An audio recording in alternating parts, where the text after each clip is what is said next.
अब खैबर पख्तूनख्वा के chief minister जो है वो सिंध आ रहे हैं। उन्होंने ट्वीट किया है, हम कराची बता रहे हैं कि वो सिंध आ रहे हैं। आपके नुमाइंदे से कोई अभी तक रब्ता हुआ कि वो क्या करने के लिए आ रहे हैं, एजेंडा क्या है? बिस्मिल्लाहिर्रहमानिर्रहीम। शुक्रिया तलत साहब, आपको और आपके नाजरीन को नया साल मुबारक हो। जहाँ तक आपने बात की कि केपीके के चीफ मिनिस्टर साहब जो है वो सिंध आ रहे हैं, लेकिन मैंने भी सुना है अभी ऑफिशियली उनकी तरफ से कोई, उनके स्टाफ की तरफ से कोई प्रोग्राम रिसीव नहीं हुआ, ना कोई रिक्वेस्ट रिसीव हुई है। जहाँ जहाँ तक उनके आने की बात है, पाकिस्तान सबका मुल्क है और हर आदमी जो है वो कहीं पे भी फ्री मूवमेंट का हक इख्तियार रखता है। और ये तो फिर भी चीफ मिनिस्टर है, तो हमारे लिए अगर आएंगे सिंध में तो इनको इज्जत मिलेगी, रेस्पेक्ट मिलेगी। जो एक उनका आईनी होता है उसके हिसाब से उनके जो भी प्रिविलेजेस मिलते हैं, जो बनते हैं, वो उनको मिलेंगे। लेकिन जो डिक्लेयर्ड एजेंडा है वो बड़ा वाज़ेह है कि पंजाब के बाद अब वो सिंध आ रहे हैं, उसके बाद बलूचिस्तान जाएंगे। उन्होंने पाकिस्तान के अंदर स्ट्रीट मूवमेंट के ज़रिए एक एहतजाज का अलम बुलंद करना है। उन्होंने ये भी कहा है कि जी हमने आम मुलाकातें नहीं हैं। जो उनके ये है कि सिंध हुकूमत जो है वो डिज़र्व नहीं करती। फॉर्म 47 की हुकूमत है, हमारी सीटें थी, हम जीत गए। तो आपको सारे नैरेटिव का पता है। तो ये मामलात प्रोटोकॉल के इस तनाजुर में तय होंगे या प्रोटोकॉल दे दिया जाएगा, इस बात से कतई नज़र के उनका मकसद क्या है? देखिए, दो चीजें। एक ये चीज, आपकी बात से मैं पहला एक जुमला ये उठा रहा हूँ कि जी सिंध हुकूमत मुस्तैक नहीं है हुकूमत करने की, या जो भी चीज़ है। अल्हम्दुलिल्लाह सिंध में जिस तरह इलेक्शन हुए, किसी से छुपी हुई बात नहीं है। हम अपनी एक एक कॉन्स्टिट्यूंसी पे दोबारा इलेक्शन के लिए भी तैयार है। हमें कोई किसी किस्म का कोई खदशा, कोई खुदा न खास्ता किसी गलत तरीके से हम इक़्तिदार में नहीं है। सेकेंडली बात आपने कही कि जी वो तहरीक चलाना चाहते हैं, तहरीक चलाएं। जो करना है, एक जमात को रिप्रेजेंट करते हैं, तहरीक सब जमातों ने चलाई भी चलाएं। हाँ, एक चीज़ है जहाँ पे कानून को हाथ में लेने की बात है। अगर वो यहाँ पीसफुली आते हैं, पीसफुली उनको जो कुछ करना है कानून के दायरे में रहकर वो कर सकते हैं। जो कुछ करना है उनको, मतलब कोई उनको इस तरह की गलत ट्रीटमेंट नहीं मिलेगी। On behalf of the government of Sindh मैं आपको बिल्कुल अश्योर करवा रहा हूँ कि वो आएंगे, उनको किसी किस्म की कोई गलत ट्रीटमेंट नहीं मिलेगी, कोई मिस हैंडल नहीं किया जाएगा, कोई खुदा ना खास्ता कोई बदतमीजी, किसी किस्म की तस्वर भी नहीं है ये। क्योंकि मैंने कहा का मुल्क है और ये फिर भी एक आईने वाला रखते हैं। हाँ, जहां तक कोई चीज़ अगर अगर वो भी, अगर मैं एक मफरूजों पे कर रहा हूँ, अगर कोई कानून हाथ में लिया गया है, कोई ऐसी चीज़ हुई, तो डेफिनेटली उस वक्त फैसला होगा कि ये किस तरह का कोई एक्ट हुआ है।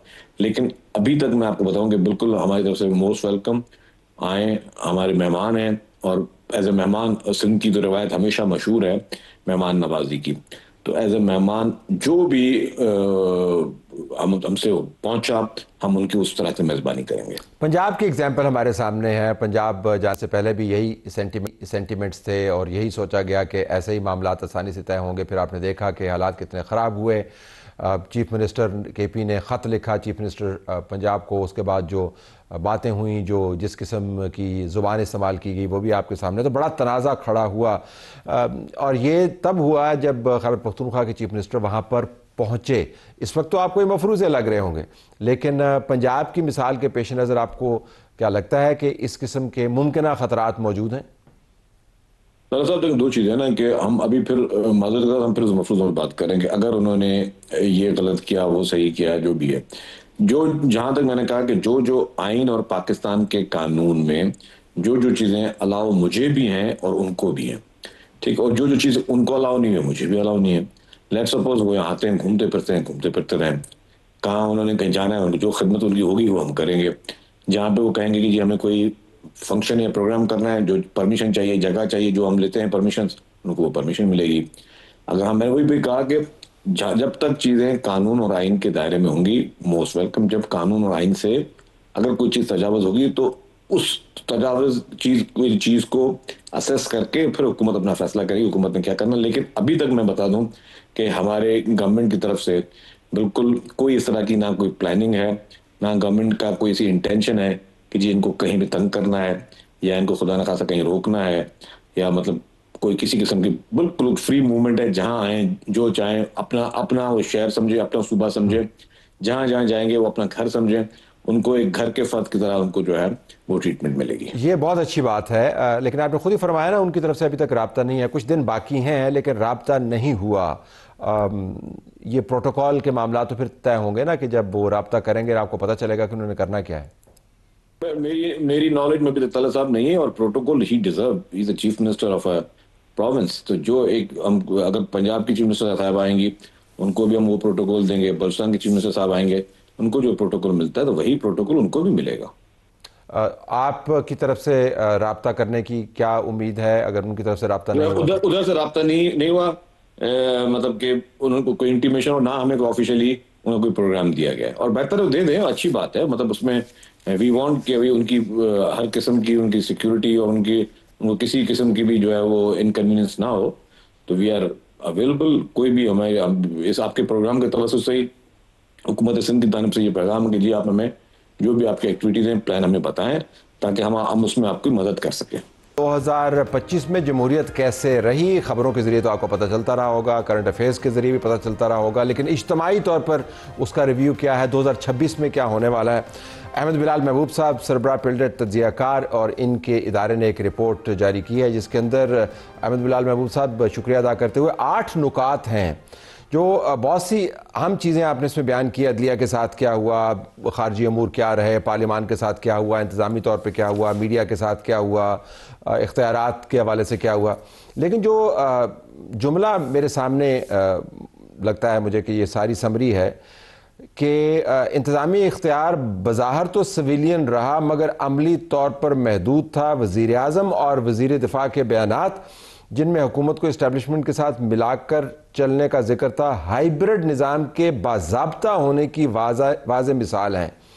तो बाज़ाब्ता से मुराद क्या है कि अब हाइब्रिड निज़ाम जड़ें पकड़ चुका है या ये वक्ती एक मामला है जो 2025 में हुआ, होता 26 में ना हो? बहुत शुक्रिया। देखिए, जड़ें तो शायद बहुत पहले पकड़ चुका था, लेकिन अब उसका एतराफ़ जितने एतमाद के साथ और बरमला किया जाता है, ये एक नई चीज़ है। इसका मतलब है कि एक नई एक्सेप्टेंस है, एक नया एतमाद है कि ये ठीक है, हम ये कर रहे हैं और हमें इसका एतराफ़ है। ये एक नई बात है। इसका मतलब है ये फॉर्मलाइज करने की तरफ एक अहम कदम है। पहले तो ज़रा डरते डरते और छुपते छुपते और शर्माते शर्माते इस तरह की बातें होती थी, वो मुखालफिन करते थे।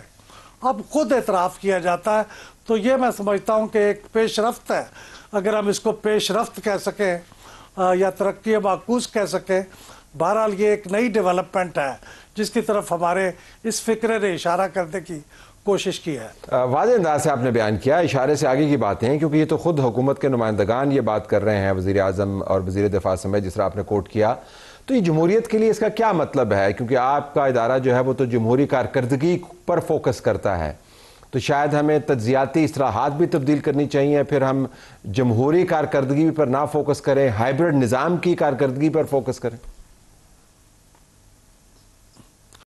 देखिए, हमारे मुल्क में बेशतर वक्त में तो जमहूरियत या तो कंट्रोल्ड डेमोक्रेसी की डेफिनेशन में आती थी या वो गाइडेड डेमोक्रेसी की डेफिनेशन में आती थी।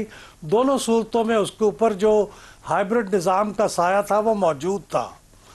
तो मैं ये समझता हूँ कि इस वक्त भी डेमोक्रेसी किसी न किसी शक्ल में, कमज़ोर शक्ल में मौजूद तो है, लेकिन वो एक गाइडेड डेमोक्रेसी है या कंट्रोल डेमोक्रेसी है जिसमें फ़ैसले जो इलेक्टेड सिविलियन एग्जीक्यूटिव है सिर्फ वही नहीं करती, बल्कि वो बाहमी मशवरे से या उनकी हिदायत के मुताबिक फ़ैसले करती है।